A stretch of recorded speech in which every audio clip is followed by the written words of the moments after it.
Ladies and gentlemen, coming up in a few minutes, Steve and Maria Green are going to be joining us, freebabybree.com. Their stories made national attention. Medical marijuana users fight to keep their infant daughter. They admit the marijuana is legal and lawful, but came and snatched their baby. Now, about half the population smokes marijuana on a regular basis. More than 80% of the population in national polls and Gallup say they have smoked it. This is so evil. Turns out a lot of CPS workers that have taken kids and ended up having them die in their custody, this happened up in Round Rock last year, are themselves convicted drug dealers of narcotics. This is how they operate. They want your kids. This is a criminal government. We're going to be breaking that down with them coming up as we get them on Skype right now. Now, getting into some other news first, this just broke up on Infowars.com and PrisonPlanet.com. We just tweeted it at Real Alex Jones. Rand Paul concerned about who is truly in charge of our government. Now, folks, I've talked a lot about this, and we've got a video of that coming up after our guest leave us. The issue here is the rhetoric of the establishment is we're taking your kids belong to us, we're building FEMA camps for your own good, gun owners are terrorists, veterans are the enemy. That is insane, tyrant, bad guy rhetoric that we should use against them to discredit them. But if we just sit here and go, okay, you're the authority, it sets the precedent for that crazy level of evil. And so that's what I'm getting at here, is that when you're faced with over-the-top evil, it's not sensational to call it over-the-top evil. It's not sensational to say the Soviet Union was a nightmare system of total dehumanization and mass murder and evil. It's not sensational to say Adolf Hitler was a demon-possessed, kleptocratic mass murderer. It's not, Jack the Ripper was horrible. I mean, it's just you have to call it Jeffrey Dahmer was horrible. You don't say, oh, well, don't be reasonable. He was a human too. You've got to discriminate against bad people on their actions. And Ted Cruz and Rand Paul have been calling him drunk with power, dangerous, frightening, becoming a dictator. If we don't get Obama to ratchet it back, it will set the precedent coming into the next phase of things to where the Republicans will have this power too. And then suddenly the left will put on a big act like they're against it. We need to see real moves to rein this in. And Rand Paul and Ted Cruz in the Senate and people like Walter Jones in the House have been moving to do that. Now, continuing here, Rand Paul, concerned about who is truly in charge of our country, close quote, warns of, quote, dystopian nightmares. Well, if a tree fell in the forest and nobody heard it, didn't make a sound, it's already going on. Look at the numbers. Look at what government's doing. Look how it preys on us. They're taking people's children that have a legal legal medical marijuana card. I mean, this government is predatory and sick. While it ships the hard drugs in and pushes Ritalin and Prozac and everything, Prozac-type drugs on the kids. They're drug-pushing, hardcore, deadly drugs that literally retard the growth of the brain, physically create heart expansion, Adderall, all of it. And then they say, oh, but if you smoke marijuana, we're going to take your kids. Even if it's legal, CPS doesn't care. They're criminal because they have their own family court. So this is the type of garbage that's going on. Rand Paul, concerned about who is truly in charge of our country, our government, warns of dystopian nightmares coming true. Libertarian Kentucky Senator Rand Paul warned in a speech today that he believes U.S. spooks and shadow government agencies are drunk with power.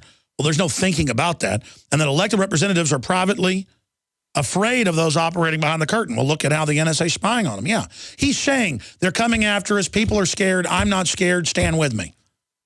He's saying what everybody wants. We got an evil shadow government that's hijacked stuff. The government's afraid. This is a giant breakthrough.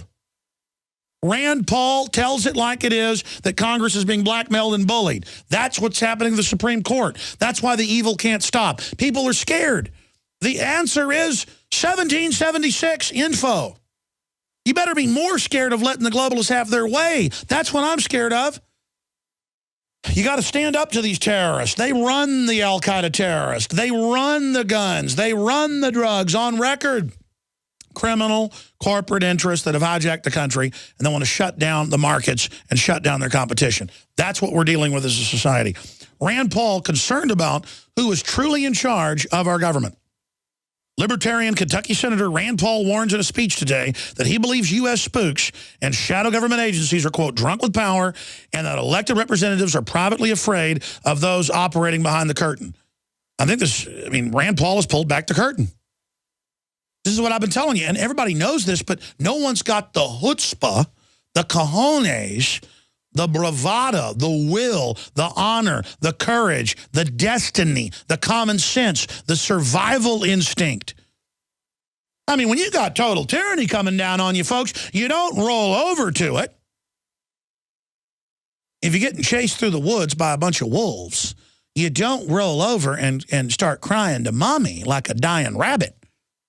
You get a weapon. You face them off. You make them decide that you're too dangerous to mess with and move on. You climb a tree. You go in a cave if you don't have a weapon. You don't roll over and say, Mr. Wolfie Wolf, I'm going to kiss you on the lips and talk to you like you're my domesticated French bulldog, and we're going to be friends now. Is that okay? Be nice to me, federal government. Be nice, ATF. Be nice, Federal Reserve. As they put payroll taxes on poor people under Obamacare and cut their hours, meant to bankrupt you and hurt your family, they want to kill you if they could. They want to put you in a FEMA camp. They want to reduce your numbers. Stop being naive. We got cancer, folks. Just admit all the radical stuff I said was true, because it was already there. I was just aggressive enough to say it. And I'll be honest with you, folks, it's because I'm scared deep down. Consciously, I'm not scared, but at a subconscious level, I'm scared. And when I get scared, folks, I get aggressive and mean. It's fight or flight. Because I see where this goes historically and in my gut. And, man, I am running around like a chicken with my head cut off. They're putting poison in the water on record, and they write books like Ecoscience saying they're doing it to hurt us. And I can't get it out of the water. There's no debating this information. It's prima facie. It's on the face. Our guests are with us till about 45 after, and then I'll get to the airline stuff. There's some good news in Russia, ladies and gentlemen. There's some good news in Russia. Ukraine making plans to pull troops out of Crimea on the Russian deadline, so that's a major de-escalation. Meanwhile, the Ukrainian president gives Crimea leaders 3 hours to release a Navy chief, or basically threatens action, so I hope nothing happens there. They've had snipers shooting people to blame Russia. It's clear who's running it because the PR operations. Expert believes missing Malaysian Airlines flight being held for ransom. Yeah, governments probably know what happened and aren't telling people. They may have even done it and are doing it as a diversion or some rogue group. I don't know. Here's a headline. Has there been a military cover-up of the missing jet? Thai Air Force says its radar spotted MH370 heading to Strait of Malacca minutes after it vanished. I didn't say anything. Yeah, look, there's a bunch of stuff going on here. Now, I want to go to our guest, and we're going to skip this network break because I'm going to them late. Here's the headline. Medical marijuana users fight to keep infant daughter. A strong message was sent to the Department of Human Services just 4 days after Steve and Maria Green of Lansing helplessly watched as her infant daughter, Bree, was taken from their care. The reason given, state-sanctioned medical marijuana users' home was too dangerous for a 6-month-old because of plants inside. Because they were allowed to legally grow it for medicinal usage, they thought someone might rob them. Ladies and gentlemen, are you going to get robbed for jewelry? You're going to get robbed for having a watch? How about a Lexus? Again, this is how they just make up. Oh, you had plates in the dishes. Oh, you have dogs. Those are there. Oh, you don't have enough money. Oh, we want your kid. Again, most Americans have smoked marijuana. Half the population of the country is estimated to smoke marijuana on a routine basis. Now, are you too stoned out there to care? Or are you going to get organized? Because this is going on all over the country. And again, if you got glaucoma or stomach aches or all other problems, it is a great medicine if used moderately. I don't use it. But I know medically it is very useful. So I'm not judging moderate users of pot. I'm also not endorsing the culture of the people that use it too much. But this, when you go in to have a baby, they have a lot of false positives for THC. They're going to take your kid. Nobody's telling mothers this. They're preying on you. There's not any public service announcements. Hey, don't smoke pot or we'll take your kid when you come in to have it. They want to snatch your baby. They're going to sell it for adoption for $500,000. Now, let's go now to our guest to go through the saga of what's happened, Steve and Maria Green, whose child was kidnapped by, quote, armed gunmen. The armed gunmen in the case were the police, along with their government officials, not servants, from the state of Michigan. Maria and Steve are medical marijuana because of multiple sclerosis and epilepsy, which it's on record helping both, but are registered with the state of Michigan, which they use to grab the kid, and submit to random drug test. See, they tell you now you can have your marijuana, but you waive your rights. It's even worse. All this decriminalization is a total fraud. They ought to just go back to being illegal. I'm telling you, folks, nothing that comes out of George Soros is going to turn out to be good. Guys, thank you for coming on. FreeBabyBree.com. Thank you so much. Now you've been hearing me rant about all the things that are going on. You got the floor. Tell us what happened, what you've gone through, and where this is going, because there is a war against legal marijuana users in this country. Yeah, thank you for having us on. My husband has been a medical marijuana patient since 2010 for his seizures. That he had seizures since 2006, and this was one of the only things left for him to try to control his seizures. And it turns out it worked really amazing. He ended up being seizure free for quite some time. And last summer, towards the end of the summer, I had a bitter ex who called CPS against us just to try and gain leverage in a custody case. And it spiraled out of control from there. They came to investigate. They wanted to count the plants, and they needed to see the plants and see all the medical records from all of the patients that I grow for, and on and on. We even brought them, our baby at the time was 6 months old, and we brought the investigator to our baby. We showed her out on the porch, and she wasn't really even interested in seeing the baby. She just really just wanted to see the plants. And through the course of her investigation, we invited her and her supervisor and the agency to get a court order to come into the home, because our laws here in Michigan would not allow for me to give access to those plants to anybody else. And they left saying, okay, yes, that's what they would do. They would petition the court to enter our home. And the morning that was supposed to happen, they called me and said, I just want to go over one last time whether or not you're going to let us in your house before we petition to remove your kids. And so they pulled this fast one on us, and we went into court that afternoon with them bringing a petition not to enter the house, but to remove our children.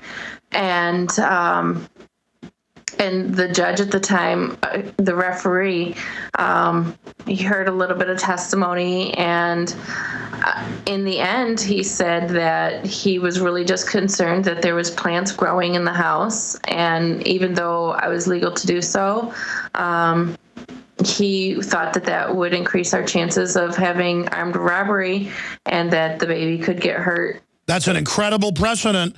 That if you have a nice car or a nice watch or computers or anything they want, now you've got to have your children taken for safety, of course, and be given to government custody where they're 7 times in more danger of everything you can imagine. Yep, absolutely. And it ended up taking us 6 weeks of fighting her being out of the home. We were able to visit her for a couple hours every week. And it took us 6 weeks to be able to get her back. Wow, just incredible. And again, how old was your daughter? She was 6 months at the time she was taken. How was her? How was she when you got her back? Most of the time, the children are just lost weight or in critical condition in many cases. Thankfully, she was so young. We did notice that she was quite gun shy, didn't like strangers anymore, was a little bit more antsy and anxious and that kind of thing. She thankfully snapped out of it relatively quickly. She bounced back against the enemy? Mm-hmm. Yep. I mean, that's what these people are, is they're the enemy. We have to recognize that. So expanding on this, where did it all go from there? From there, they gave her back to us with the condition that we had to do this parenting counseling type thing. And as long as we were successful with that, then they would just drop the case altogether. Yeah, but that's usually going to be their people who can then do whatever. So they act like they're the good guys when they've kidnapped your child. But you guys went public. I think you only got her back. Most parents don't, because you went public. Absolutely. Towards the end, when they decided that they were going to give her back, as long as we did these conditions, and they at first gave us a pretty lengthy list of conditions, and we went back to them and said, no, there's some of these you need to change, and they did very quickly. So we got the impression that they just kind of wanted to wash their hands of the whole case. Yeah, they got other kids to grab, they need to move on to. And again, not all family courts are like this. Not all systems are like this. It tends to be certain states or counties. But we need to really go after the people that act like this so that judicially it's known as unacceptable in the community.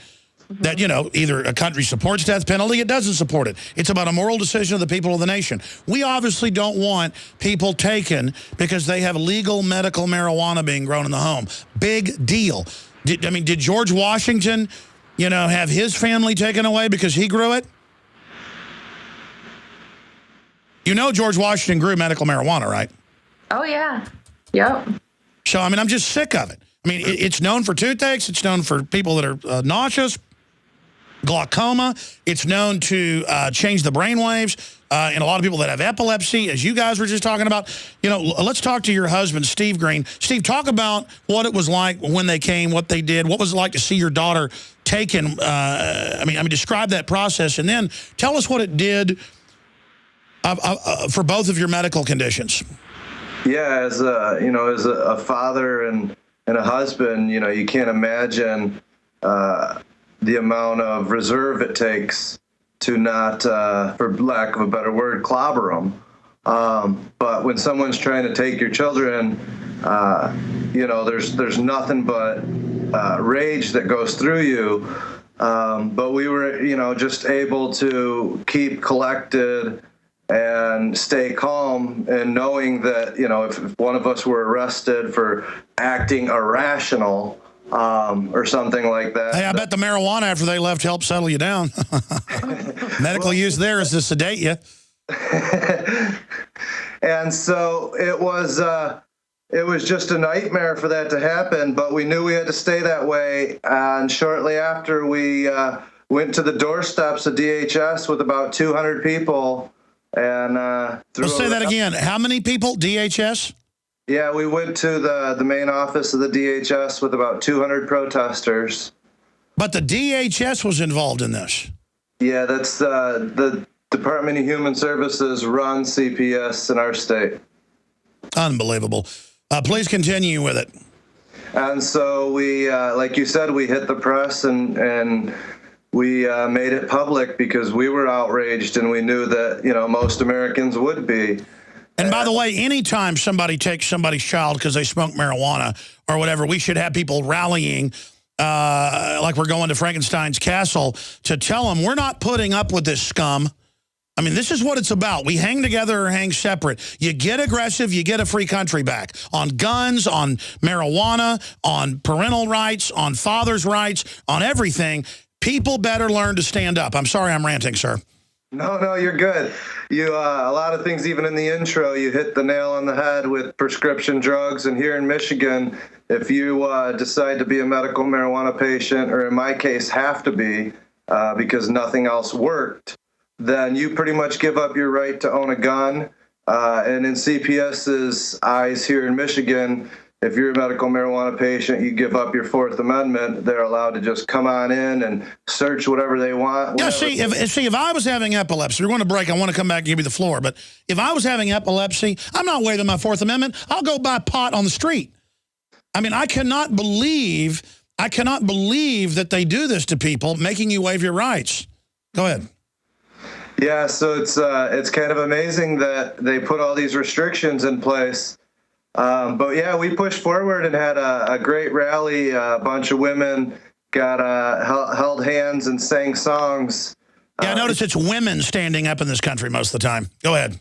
Yeah, that was, from what I understand, the movement in prohibition of alcohol, and it looks like that's the movement here in medical marijuana and marijuana. And see, it's that moral saying no. The moral calling it out is what will dispel these vipers. Stay there. The Green family, child kidnapped for 6 hellish weeks because they needed medical marijuana and legally did it. You're next, folks, unless you stand up. You're next.